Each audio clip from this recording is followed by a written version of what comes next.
My name is George Lee, CEO, co-founder of Powerflex. I apologize if you hear my kids, they're still awake. um, but anyway, so we focus on large-scale EV charging. Our company started out from Caltech down in Los Angeles, and about 10 years ago, and now we are headquartered in Los Altos, not too far away from Palo Alto, and we really have two sides of the business. One is more on the for-profit side. We deploy hundreds and thousands of chargers for workplaces, Fortune 500s, and then we have the nonprofit and school arm, which is trying to go out and help our communities become more sustainable. So that's the quick background. Let me see if I can go to the next slide. So in California, we have over 2,500 chargers deployed, over 6 million miles delivered already. We're a turnkey shop, so which is very important. We do everything from design, build, construction, service, maintenance, the whole 9 yards. And the reason we do this is because when we first started at Caltech, we had to hire an architect, we had to hire a engineering firm, and then we had to go out for bid and contractors. It was like too many cooks in the kitchen, and everybody needed to make their 30% margin, and it just wasn't sustainable, right? And once we figured out all the moving pieces, we decided to start a company out of Caltech, and here we are, 10 years later. So the picture you see in the back, that's actually UC San Diego, one of our many sites. And just please interrupt me if you guys have questions. I'm more than happy to answer anything on the fly. Here are some of the verticals that we work with. So on the municipal and county side, we're the provider for LA County, Los Angeles County, San Francisco County, San Jose, Santa Barbara. So many large counties there. In the real estate department, we have lots of people like Cushman & Wakefield, Hines, apartment buildings, condominiums, universities, a couple of them there. The bottom left is that nonprofit part, which you guys fall under as well. So we've got quite a few customers there, including hospitals, museums, Getty Center, LACMA, Natural History Museum. So these are all great places that people love to visit and whatnot. On the research side, we have got a lot of Department of Energy, Department of Defense facilities like SLAC, JPL, NREL. Workplaces I touched on a little bit before, and we also do some medium duty, heavy truck type of thing. So that's what we're really focused on is really the large scale, and the reason for that is economies of scale. Right, so we don't go around installing 1 or 2 chargers. It doesn't pencil out. The magic number is generally around 20, is when the rebates match your costs, and then your out-of-pocket becomes 0, and then it becomes interesting. Can I ask a quick question? Yeah, absolutely. So how do you compare to a company like ChargePoint, which has a lot of chargers in this area? Yeah, so ChargePoint, they are our #1 competitor. They've got a lot of stations out there, but they're all onesie twosies. So you might see like 1 or 2 at the library, 1 or 2 at City Hall, and in Palo Alto, they have a few here and there. And every time I try to visit downtown area, they're always full, and I can't depend on it, right? And so if I was a first-time EV driver, that doesn't really give me confidence that I can depend on that infrastructure. Last month, we recently signed a contract with the City of Palo Alto. We're going to be going into all the city garages and removing a lot of the charge points and replacing it with Powerflex, and then quadrupling the number of ports in most of those garages. So that's they're more like, they're in a lot of different places, but like more like breadth. We're in less places, but a lot more dense, if that makes sense. So EV owners will get an account with Powerflex, and then when we charge? Yeah, so these days there's lots of EV charging companies, and each EV charging company has their own mobile app. The analogy that I like to use is like, food delivery services. You have your Uber app, you have your DoorDash app, you have your, Postmates app. So it's kind of an app-based world now, and everyone just has their own app. Okay. Great questions. I just have a couple more high-level slides. So beyond just the charging, we really look at the total energy requirements as well, right? So the other competitors like ChargePoint, they just say, hey, here's a charger, good luck putting this in. Like, I just want to sell you the charger, and you do the rest, right? So we find that not very responsible, and I think the reason is because when you provide EV charging, you have to look at the electric bill as well, right? And the electric bill is built in two components. There's the total energy dispensed, which is the area under the curve, and then there's also the peak rate, which is the high watermark that you create during a spike. So on the left side, if you do unmanaged charging, and this is what was happening at Caltech, was everybody was showing up at 8 o'clock in the morning, plugging their car in, and then creating this crazy spike between 8 and 10 a.m. And you have to pay for that spike. And usually that's more than 50% of your electric bill. So the area under the curve is the other 50%, right? And so we realized that, with our computer science background, we came up with some neat algorithms, and we said, hey, we could actually flatten this curve over time, because we know that people are going to be at work for 6 hours, they're going to be visiting for a couple hours, things like that. Why don't we like smooth out the curve so that we don't get penalized on these peak demands, right? And that's the chart on the right. And that was really the software and the math behind the all the equipment, if you will, right? And that's why we recommend, if you can get solar and on-site storage, it makes a lot of sense. I'm actually going to skip a couple of these other slides here. So yeah, main Powerflex benefits that I mentioned, drastically reduce operating costs. Not only are the capital costs a lot more effective, but also the ongoing costs. We pair very nicely with solar storage, far greater quantities. So with the 23 chargers that we propose here, you're not going to feel like, oh, we might not get a spot. It's there for people to use, right, and so forth. We also have the custom branding that is complementary.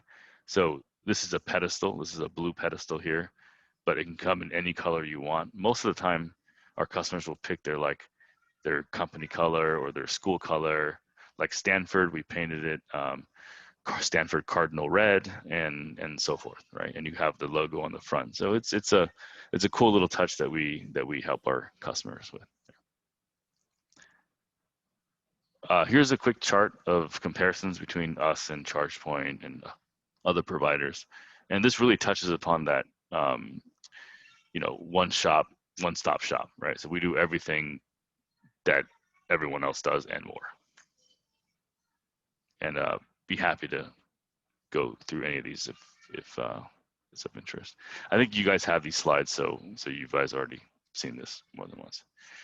So if it's okay, I'd love to kind of highlight the project. So there's really two separate projects because there's two services, two bills, two meters. I mean, it really is two separate facilities. So on the church side, after site walking this, we think that 13 chargers would be the right number.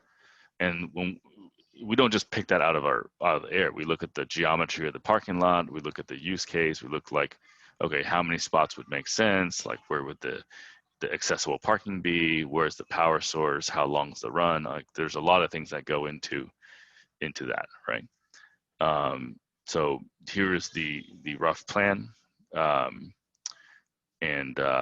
it's actually pretty straightforward compared to other projects. So the City of Palo Alto provides $8,000 per charger with a maximum of 10 chargers. So the total grant amount is $80,000 for this part, and we can get this project done for that amount, so that the net cost to the customer, the church in this case, would be zero, right? Now you might ask, okay, well, if you max out at 8, like why are you doing 13? And the reason is because 13 is the right number, right? We were leaving money on the table because we're doing more, but it's the right thing to do. And you'll see a lot of times, like, we're the only vendor that kind of goes above and beyond the minimums because that is the right thing to do. Yeah. George, this is Bruce. Can flesh that out? Why is it the right thing to do? Because in the like user experience, right? If we only filled in 8, like, and there was gaps between chargers, right? Or if there was like 2 or 3 stalls on the very end, like it's not very clear, like, oh, are these EV spots or not, right? So there's a lot of, when we look at the parking lot, we look at the usability of it, you know, the turning radius, like how people are going to back in, like how would they walk, et cetera, et cetera. So there's a bit of that. Great, thank you. How was the EV owner charged? I mean, is it per hour, and are those charging spots going to be EV only? Yeah, that's a great question. So historically, most competitors have charged by the hour because that was very easy to understand. But the problem with that, and we realized from the get-go, is that, like, you've got cars that can charge at different rates. So if you have like a Prius and you can only charge half as fast as a Tesla can, and you're being billed by time, then the poor Prius person is actually getting screwed because he can't charge fast enough to get the maximum value out of that hourly rate, right? So Powerflex has always been billed by energy. So it's however much you get billed on the volume of that energy. So per kilowatt hour. And recently, state of California passed a law that they're going to ban per minute charging. So we're really glad that the state sees it the same way we do, and that we're going towards a pay per volume type system. If we're doing so many spots, what if we had a big event and we don't have that many people who want to charge? Are they going to be able to park in the EV space, or? Yeah, that's another great question. So in a lot of our projects, we actually take care of that with signage. So, and that's up to the customer. So out of the 13 spots, my recommendation is just make 4 spots EV only, and then the rest is first come, first serve, right? And you can have regular cars parked there. No one's gonna complain about that. Now, let's say like 5 years later, there's a lot more EVs and you need more dedicated spots. Well, all you have to do is add that EV only sign to 4 more stalls, and then now you'll have 8 stalls that are EV only, right? So it allows you to have that elasticity that you're looking for. You mentioned backing in to the parking places here. Is that necessary? Don't you have a long enough cord that someone who doesn't like to back could stretch it out and put it in? Yeah, the number one reason why a charger fails is because someone doesn't put the cord back and runs it over with a car. And so what we found is if you make the cord the right length, generally that's between 12 to 15 feet. It causes people to park properly, park straight, and then use the charging stations accordingly. And that's what we do. So in most cases, we ask people to back in. There are situations where we might leave 1 or 2 longer because there might be a van or something of that nature. All the cords are long. It's just that we secure part of the cord so that only a certain length is available. So at a future date, we could always unstrap it and then release more cord if that makes sense. Is a Bolt the only car that has a charger that has a plug toward the front? No, there's actually quite a few. And I wouldn't have to back in my no, truck. it's actually, so quite a few have it in the front because Chevy ran a survey and was like, where do people want to plug in their car? So Chevy vehicles like the Bolt and the Volt are front left driver. Cars like the Nissan Leaf, the Kias, they're all in the front, right? Then you got BMW, which is the rear right, so you have to back in for that. Tesla is rear right as well. All of Tesla's supercharger stations are all, most of them are back in. There's some that are pull in forward. The Tesla supercharger cable length is literally like 5 feet. So they really, Tesla's philosophy is very similar to ours. They want people to park properly and not give them much room, if that makes sense. I have a question about the red box on this picture that says it's the electric panel Yes. for 225 amps. Does your energy management system deal with the issue of sharing amps across all church uses? For instance, if eventually we want an electric heating system, or does it just share the amps that are needed for the electric vehicle charging? It's all loads. So what we do is we have fine-grained control of the EV chargers, but we put a passive monitor on your main electric service coming in. So we know what the aggregate for the whole entire church is, and then if you take the aggregate, subtract out the EV charging, then we know what the quote other loads are in the building. So it's just arithmetic, really. And does this 225 amps come from the main panel? Yes, it does. It comes directly from the main panel. Here's the number behind my question. Once we get the electric heating system, it's expected that we would use about 200 of the available amps on the main panel, which is about what they have available, as I understand it. So how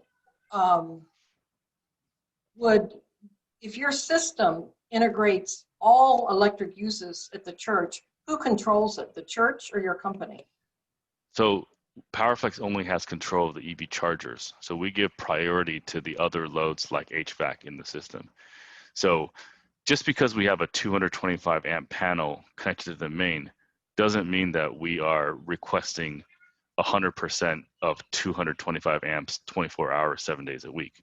We are just saying that we are allowed to use up to 225 amps when there is capacity for that.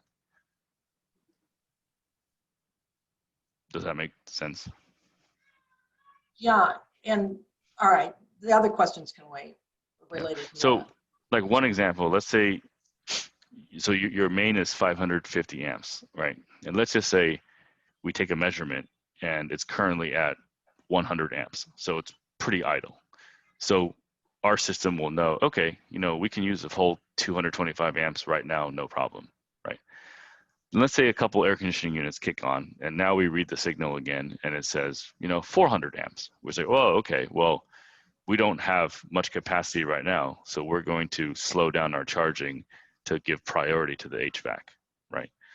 And with most HVAC systems, there's a cycle on and cycle off. So HVAC turns on for 10, 15 minutes, brings down the temperature, then it shuts off, and then 20 minutes later, it heats up, and then it goes back and forth, right?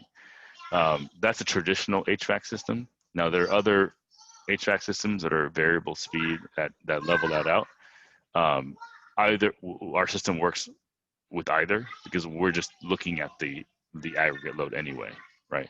So a good analogy I like to use is that like Powerflex, we like to fill in the valleys of the curve. So if you look at your power curve, anytime your appliances shut off, we like to take over that excess capacity. Thank you.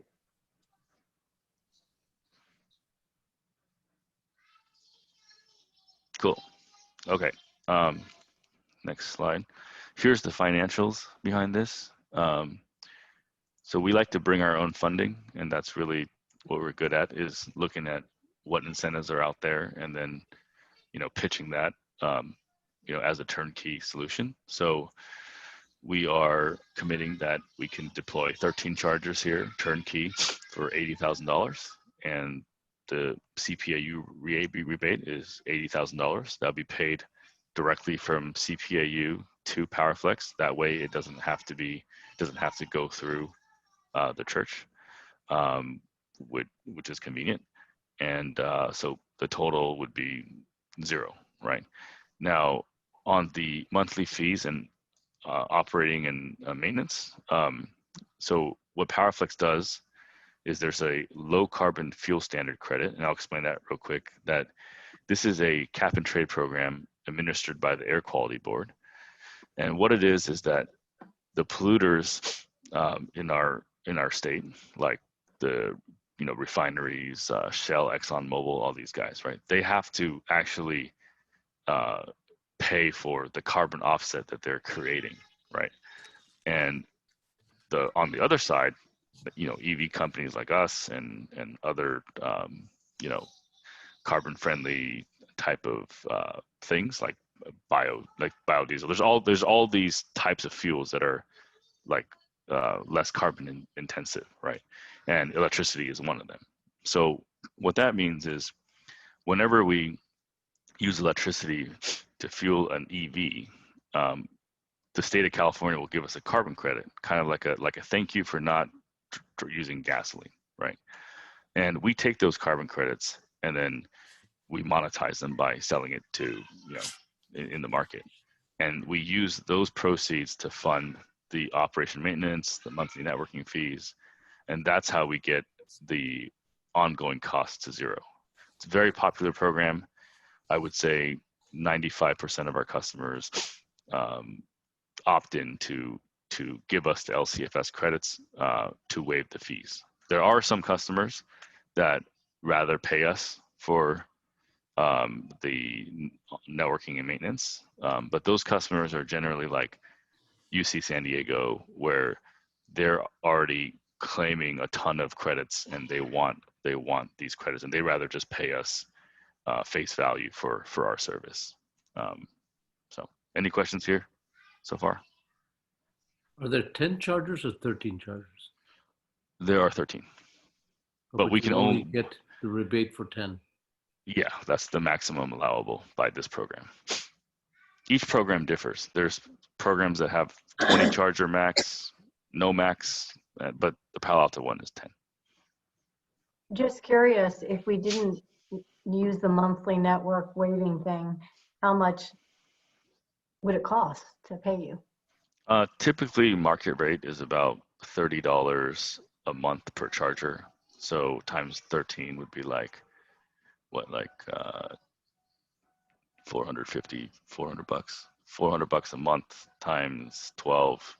So like 6,000 a year-ish. And if there's something wrong with the charger, what does the EV owner do? Is there a phone number to call? There's a phone number to call, but we monitor the chargers. We have a full support team, so we'll know if there's an error beforehand. It's more we are notified way before usually the customer knows. I just want to make sure I understood your carbon credit trading thing. That's your profit, basically? You're evening this out and you're making a profit on the carbon credit trading? Correct, yes. Yeah. So the incentives are really aligned, because the better that we do and the lower we get our operation maintenance costs down for ourselves, like if our stations last a very long time and we do a great job, then all that becomes profit. Now, if we're running around fixing chargers and broken things and here and there, then yeah, we're going to be in trouble because our carbon credits are not going to cover our costs for that. So it's very well incentivized in the same direction, if that makes sense. A related question: if something were to happen to the carbon credits, we weren't able to get them or sell them, is our contract contingent would we still have free service? Yeah, so that's why I recommend signing a 10-year contract. We offer 5-year, 6-year, 7-year, all the way to 10. And it's when you sign a 10-year contract, then Powerflex assumes all risk of LCFS credit, the whole program itself. We're very bullish on that, the credits. We bet our whole company on the credits. So, that is our responsibility. That is our risk to take. Now, if you sign a 5-year contract, and then let's say something bad happens to the Air Resource Board, which I really don't think will happen, but let's say if it did, then we would have to renegotiate after the 5 years, right? So it just, most customers will sign the 10-year because that is the meaningful life of the equipment. I think, there's a lot of talk about revising the cap and trade program next year. And if they do that, they will revise it in your favor. Oh, we hope so. Yes. Because the credits will become more valuable. The complaint these days is that they're too cheap. So more power to you. Yeah, like I said, we literally bet the whole entire company on carbon credits. So we are very bullish on that. So is there a different slide for the other, whatever other avenue? So this is 10 chargers for Lincoln Avenue, and then there's another one for another one? For another, the Kingsley or whatever? There's 13 for Kingsley, yes. And Okay, that's also 13 for the here. same. 10. That's also the same equation where whatever it costs to do it is offset by the 10 times 8,000. Yeah, I actually have 2 slides that are covering Kingsley. In the Oh, next I 2 see. It's slides. coming up. Yeah. Right. I'm gonna ask us if we could go ahead and finish the presentation, and then let's do questions when Got we're it. back into gallery view, so we can kind of keep moving. Thanks. Cool. So this is Kingsley, kind of turned sideways. This site is a little bit more tricky, and the reason is because there needs to be a transformer upgrade from the city. That is the blue line that's there. Currently, that transformer is relatively small. It serves both your building and 5 other houses. So they're just hoping everyone doesn't turn on their AC at the same time, and they're hoping that not everyone has an electric car and charging at the same time. So with this program, there's another $100,000 on top of the $80,000 for the City of Palo Alto to upgrade their transformer. Now, the upgrading transformer is a very, very long process, 9 to 12 months easily. They have to come out and do their due diligence, have to look at look at what they can do, get estimates, like all these things. It's a huge pain. So, but it's required because there's not enough power to do 5 homes plus EV charging plus this building, right? Now, in terms of the layout, we've thought about this for quite a while, and we think that the best layout is 3 against the building, and then the remainder across, right? There's some various water pipes and other things that we wanted to avoid, and we wanted to keep it all in this section here. These 2 projects are really separate. The timetables are vastly different. The one for the church, we can just go and get a permit and do it. This project here is more of a, put it in and 12 months later, then maybe get started, right? So, but we did get confirmation from CPAU that they would honor 2 rebates, so 1 for each one. Originally, they only wanted to provide $80,000 for both, and I told them that's not going to fly, and they agreed on the 2 rebates, so that was good. So the goal is to submit submit them both at the same time. The church side would get done much faster, and then Kingsley will eventually happen. Any questions on this one here? Layout or capacity or anything? I have several questions, but Bruce asked us to hold them. Oh, okay. Is it about this? If it's about this specific slide, that'd be great. But I think general questions would be better if we do it as a whole. Okay, there's one specific one about this slide. with the transformer upgrade, how many more amps would our church be getting if this happened? That's a great question. So you see how it says 400 amps up there? That's the capacity of your switchgear. Now, what the utility does is they say, okay, even though you have 400 amps, we're going to statistically say that you're never going to use that 400 amps, and we're going to size the transformer such that statistically things should be fine, right? That's literally the way the utility works, which I don't agree with, but that's the way it's been for many, many years, right?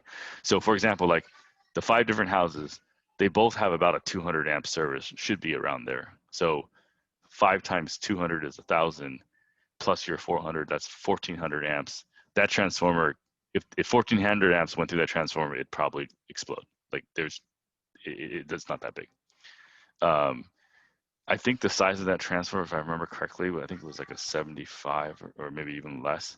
So it's basically rated at like a 300 amps. So it can't even support the 400 if you want it to, as it is now, right? So when they upgrade the transformer, let's say they go to like a 600 at the blue box. Now you could actually take advantage of your 400 that you already have. Does that make sense? So what you're telling us is we would not get an upgraded panel with more amps.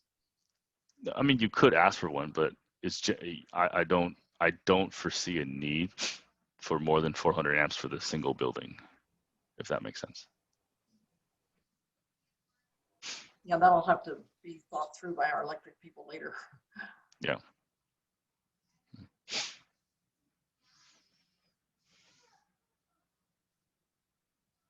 Cool. I guess my other questions, I would call them general. Great. So on the finance side, very similar. We can get the 10 done for $80,000. Rebates $80,000. Transformer upgrade. They cover the first 100 grand. I don't foresee it costing more than 100 grand. So that transformer is on them. And then out of pocket $0. And then again, the LCFS covered the monthly fees, and that becomes $0 too. And quick clarification, the same thing with the CPAU rebate. We sign a contract that's not contingent on your ability to get that. Yeah. Sorry, can you say that one more time? I just want to make So sure. when we sign the contract, it's not contingent on, in other words, if you don't get for some reason the rebate from the city, we don't have to then pay. We've signed a contract that's on you to get that. Yes, it is on us to get that, but we wouldn't start unless we knew that we could get it. Okay. If that makes sense. Yeah. Okay. So, but there would be no instance where we would be out of Yeah, pocket. there'd be no instance where you'd be, quote, caught holding the bag, but you know, we would make sure that the city is well aware of this project, and they are very well aware of this project. We spoke to them a dozen times on this already. So yeah, we are quite confident on that. Is this the city or is this PG&E? In Palo Alto, it's CPAU. There's no PG&E. So I'm sorry, did I hear you say that if something something just really weird happened with the credit, with the rebate, that we would be left holding the bag or not? Would not. There's Right. no situation where you would be left Right. holding the bag. Okay. Yeah. Cool. I just have a couple more just slides from other sites that what it's going to look like. So this is UC San Francisco. This is a garage. You know, the logo, the charger looks like that. It's pretty compact. This is UCSD. Got their school logo and colors and whatnot. This is NREL in Colorado. Just more sites. So just giving you guys an idea of what they look like. This is San Leandro BART station. Let's see what else. Intuit San Diego's corporate offices. This is SAP, Palo Alto, Caltech, Palo Alto Unified School District. So we're at the high schools, the middle schools, etc. Stanford. This is Slack. Yeah, so I think that's it. Happy to answer the general questions. Let's move to questions. If you could go ahead and if you could go ahead and stop sharing things. And all right, I have George up in the left-hand corner, so hopefully that's where he is on your screens. Let's go ahead and so we only stayed 45 minutes for this conversation, so we're already at time. So we'll go ahead and extend another 15, but we got to keep it moving. We have some other stuff on the agenda. So let's go ahead and if you have general questions, here's what I would suggest is get all of our clarification questions that George needs to be able to answer. George then leaves, and then the motion is prepared, and we begin to have some conversation around the motion itself and how we want to proceed. Sound okay? Thumbs up? Yeah. All right. All right. Let's go. Questions? Go ahead, and you can just raise your hand. You're all on my screen, so I can see you if you have a question. I'm going to start with Margaret Ann, because you had a few of them. Go for it. I've already asked some. I'd be happy if other people got their questions in, because then I can wrap up. I have several questions. I don't want to dominate. All right. Does anybody else have any that they want to go ahead and put forward there? Cindy, go for it. Yeah, so for an EV owner, what's the cost per kilowatt hour? I want to know, am I getting a good deal? Yeah, so we actually recommend pass-through. So whatever it costs, whatever your cost of energy is, let's say it's 15 cents a kilowatt hour, that's what the driver is going to get. And the reason for that is we're trying to incentivize usage, because the more usage, the more carbon credits we generate, right? If we set the price sky high and no one uses it, we don't generate any carbon credits, then it doesn't make any sense, right? Good, good deal. Yeah. So when you install more solar and your blended cost of electricity goes down to like 8 cents a kilowatt hour, we're hoping that, that would still be a pass-through. Thank you. All right. Other questions? Time to go for it, Susan.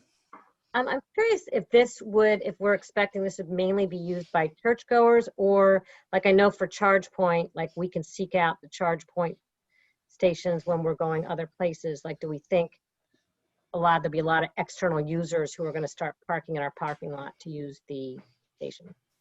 Yeah, so the best way to control that is through financial, like costs. And so if you want a lot more internal users like staff and the members or whatnot, then you can set pricing to be lower for those people.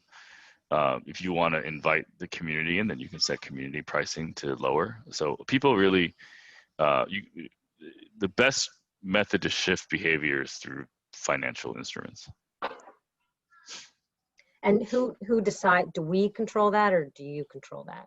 Because I No, can imagine our incentives would be a little different. You want to make sure they're used, and we might want to not have all our spots filled by external people. So the way it works is that if you do a pass-through cost, then we don't there's no additional surcharge. Okay. If you decide to double the rate and do something crazy, then we actually will request 50% of that delta. And the whole reason for that is so that people will pass their rates through. Because ChargePoint and other vendors, they raise the price of electricity, and the reason why they do that is because they're trying to recoup the cost of the infrastructure and the networking fees and all the expensive parts of ChargePoint. They're trying to push that onto the driver. And in this case, if you're getting it for $0 and zero ongoing, like it's not it. The whole point of it is for it to be used, and that's why we want you to pass it through, the cost through. Next, other questions before we'll go to Margaret Ann will back clean up for us. So other questions? Yeah, go ahead, Mary Alice. This question is probably for Bruce or Susan.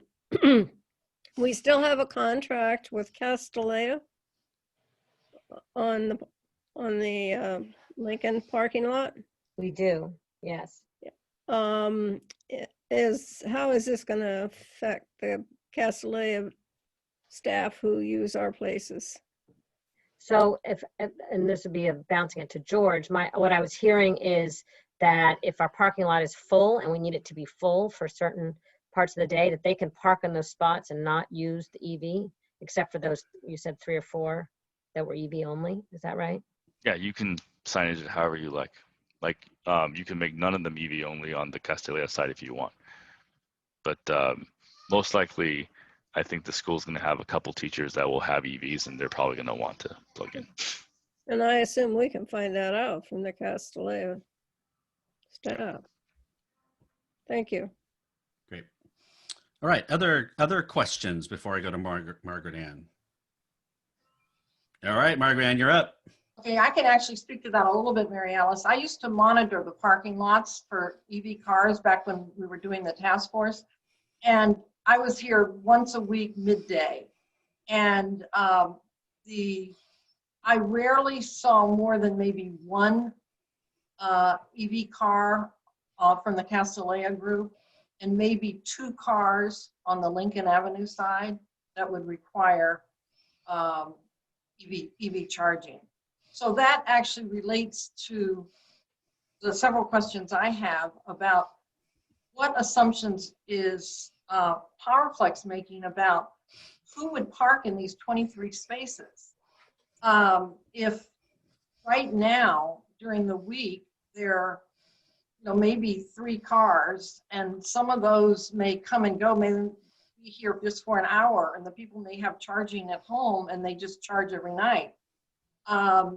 Does Powerflex assume that this goes on some sort of public, there's the app, all our spaces would show up on the app, and is the intention to attract downtown employees or others? I mean, how will this, I can see that over time, our church there might be more than 3 regular users. That will certainly, more people will get electric cars, but so many of them may just charge at home. So what are your assumptions about 23 spaces?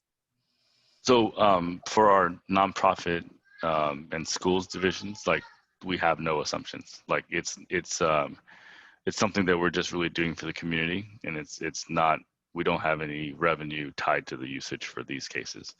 But for example, like our contract with City of Palo Alto for the downtown garages, like CalPER and Bryant, and all those things, what we're doing there is trying to help the all the companies downtown, to employees to park there and fuel their cars up there. Like we're not trying to use the church as a fueling station. Well, would we appear in publicly available apps or whatever, that if anybody looking would find our church? Not if you don't want to. So by default, we don't, by default, our sites are private. So like, for example, like the Slack chargers, they don't show up on any map or anything like that. It's only if the customer wants it to show up on a map that we register that. Well, and that's the conflict, because obviously if we're putting in 23 chargers and we want to make society better, we would want them to be used. But that leads to the issue of, particularly for that Kingsley lot, at that midday time I would monitor last year pre-COVID, all but maybe two of all those spots were filled with people who worked in that building or clients who would come in and out. And if the EV usage went up at all, I'm wondering about what's the assumption behind where these other people would park if we wanted to limit some spaces. And over time, if it's the same people, if over time, people are wanting the EV charging, but they might need the charging for an hour, and then be gone, even if they needed it. So can you talk a little about if a conflict comes, is there an assumption that we could have a way to avoid it? Yeah, so we're actually deployed at many schools, both public and private. We're at Pinewood, Harker, a bunch of other places. the concept is that like that the phenomenon that we've noticed is that it's always like 1 or 2 cars the first year, and then they tell their friends and their staff and their teachers, and people switch out their cars for EV. So I think one of the biggest misconceptions is that when there's more EVs, where everyone else is going to park. Well, the point is that that person switched their vehicle from a gasoline car to an EV. So the total count of cars hasn't changed. It's just the type of cars have. Does that make sense? Thank you. Margaret, do you have any more? We got a question from Alec. I'll stop. Oh, okay. Oh, well, sorry. Well, one thing I think is really important. So if you have a really congested period, like between 12 and noon, you use the financial instruments by having a dynamic price. So between 10 and 2, you basically have surge pricing. You can make the electricity 3 times more expensive, and I'll guarantee you nobody will want to park there. So that's the way you handle that. Great. Okay, thank you. Alec, go for it. And then Cindy, did you have a question still too? Yeah, I just had a question, yeah. Let's go Cindy real quick, and then Alec had a couple to finish us off.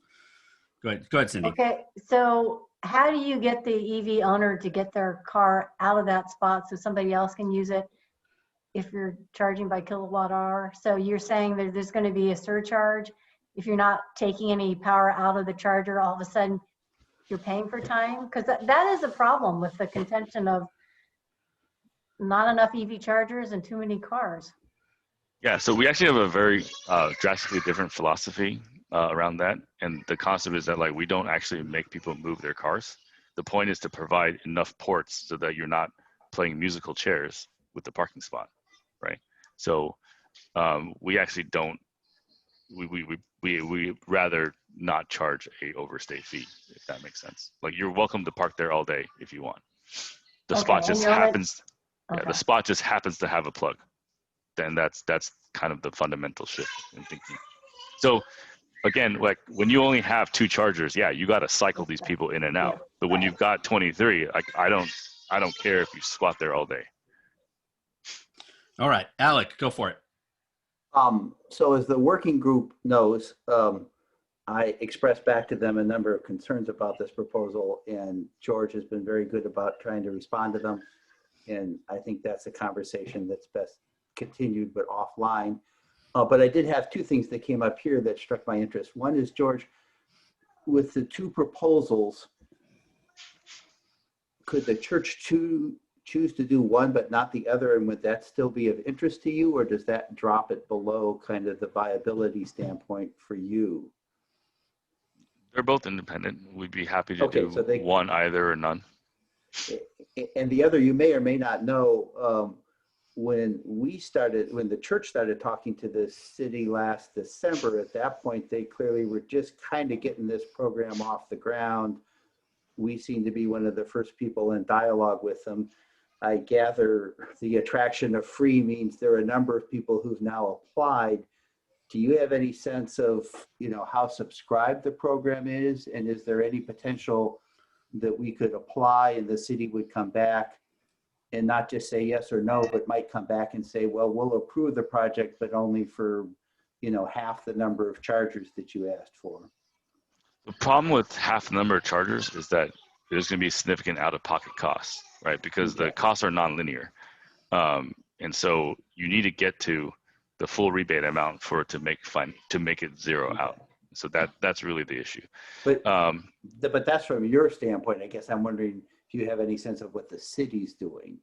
Could the city has potentially say we'd support this, but not for as many as you're asking for? Yeah. So if you were like in Palm Springs or something, yeah, that would be a concern. But Palo Alto has, I think, the highest new EV registrations of any town in Silicon Valley.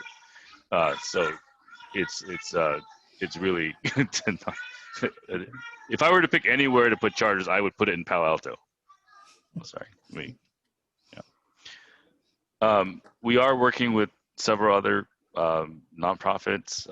We just deployed Col MF about 2 months ago at their congregation. That's 32 chargers, so it's quite a lot. UCPA basically finalized on that. That's going to be 22 chargers. There's JCC. That's going to be 25 chargers ish. So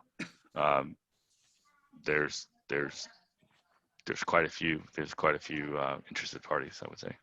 Great. Thank you. All right, Shirley, go. Al, you good? Muted. Oh, Yes, I am. yeah. Okay, Thank you. great.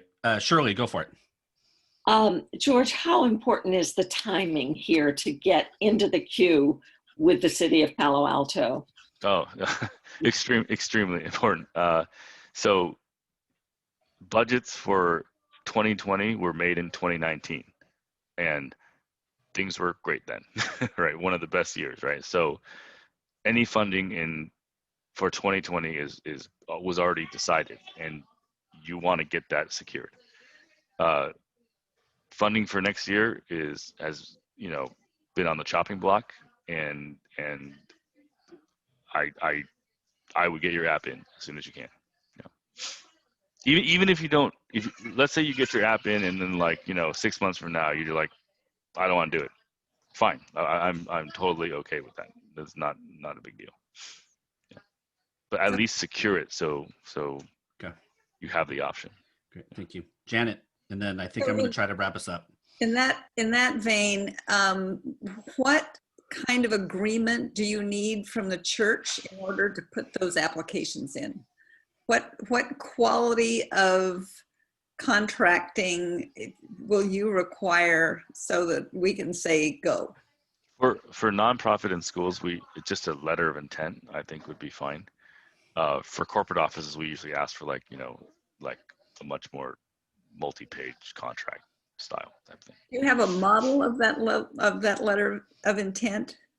Yeah, we have a couple samples I could circulate. That would be great. Thank you. Yeah. All right. Thank you all. Any other clarifying questions for George? And then we got to move on. All right. Thank you, George, so much for being with us. Thank you. Go ahead and leave. Yeah. Have a good evening. All right. Take care.